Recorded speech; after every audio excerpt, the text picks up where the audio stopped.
Olá! Hoje a gente vai mergulhar num caso bem único, que junta dois universos que parecem não ter nada a ver: Game of Thrones e o Inferno de Dante. E o nosso objetivo aqui é determinar o destino eterno de um dos personagens mais odiados da história da TV, o rei Joffrey Baratheon. Então se prepara, porque o que faremos aqui é uma espécie de julgamento hipotético. Nós vamos usar toda a estrutura moral que o Dante Alighieri criou lá no século XIV para sentenciar o infame menino rei de Westeros. Bom, para começar, vamos só estabelecer as regras do jogo para essa nossa investigação literária. Para que essa análise faça sentido, a gente precisa de algumas regras básicas. Primeiro, isso aqui é uma simulação, tá? A gente vai partir do princípio que o Joffrey não teve um arrependimento ali no último segundo de vida, e como a morte dele foi súbita, ele também não recebeu os sacramentos finais. Isso é importante porque permite que a gente analise a alma dele, digamos, no estado bruto, sem nenhuma absolvição, e usando as categorias do Dante. Ok, mas antes de abrir a longa lista de crimes dele, tem uma pergunta fundamental. Será que o Joffrey podia mesmo ser considerado culpado, ser responsabilizado pelos atos dele? Vamos ver isso. Na teologia medieval, existe um conceito-chave chamado idade da razão. É basicamente o ponto em que uma criança, geralmente ali pelos 7 ou 8 anos, já consegue diferenciar o bem do mal. A partir daí, ela já é considerada capaz de cometer um pecado mortal e, claro, de ser responsabilizada por ele. Bom, e no caso do Joffrey, ele tinha 13 anos nos livros e 19 na série. Então nem tem muita discussão, né? Ele já tinha passado e muito dessa idade para ser considerado responsável. Aí alguém pode argumentar: ah, mas e a criação tóxica dele? A origem incestuosa? Bom, para a visão de mundo do Dante, o que manda é o livre-arbítrio. A alma sempre tem o poder de escolher e rejeitar as más influências.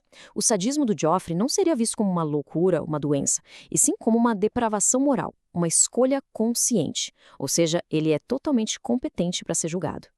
Certo. Com a culpabilidade dele estabelecida, tá na hora de abrir o dossiê. E olha, a lista de crimes é bem extensa. A primeira prova é a crueldade sádica. E isso vem desde criança, com aquela história horrível de que ele abriu a barriga de uma gata grávida só por curiosidade.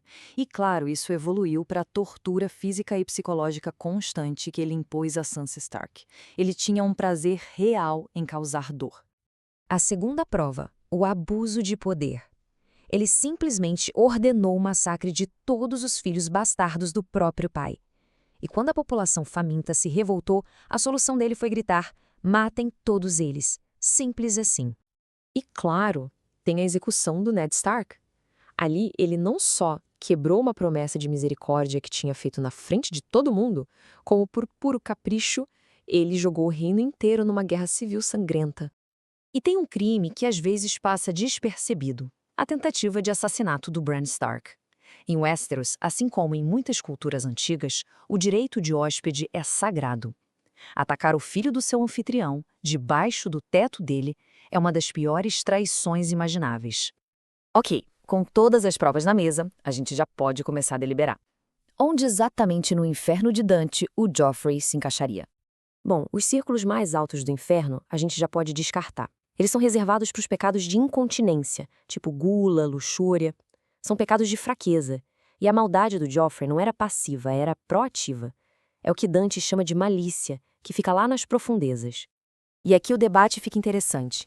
A alma do Joffrey é definida pelo fogo da violência ou pelo gelo da traição?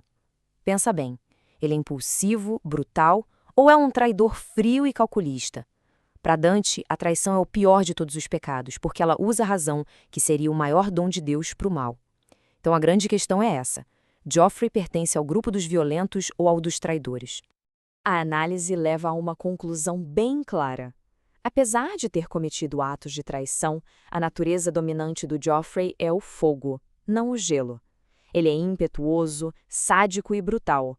Falta a ele a frieza, o cálculo de um verdadeiro traidor. A essência dele é a violência. E assim chegamos ao momento do julgamento. As provas foram analisadas, os argumentos ouvidos e a sentença final foi determinada. O veredito é: Joffrey Baratheon é sentenciado ao 7º círculo do inferno, o círculo dos violentos. Mais especificamente, ele vai para o primeiro anel desse círculo. O destino dele é o Phlegethonte, um rio de sangue fervente, um lugar reservado para os tiranos, assassinos e todos aqueles que usaram de violência contra outras pessoas. Como o próprio Dante escreveu, é ali que tiranos que se entregaram ao sangue e à rapina aqui são cozidos.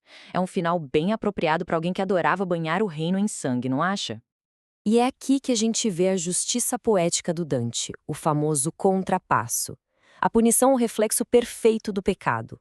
Pensa só, o sádico que adorava atirar com sua besta agora é um alvo indefeso para as flechas dos centauros que guardam o rio. O covarde que se escondia atrás de guardas agora está eternamente cercado por guerreiros que ele não pode intimidar. E, o melhor de tudo, o rei que tinha prazer em ver sangue agora está mergulhado nele, fervendo para sempre. Então, o Joffrey está no rio de sangue, condenado pela sua violência ardente. Mas isso deixa uma última pergunta no ar. Se ele está aqui, no fogo da violência, quem de Westeros, com suas traições frias e calculadas, mereceria um lugar no gelo do nono círculo, o poço mais profundo de todo o inferno? Fica a reflexão.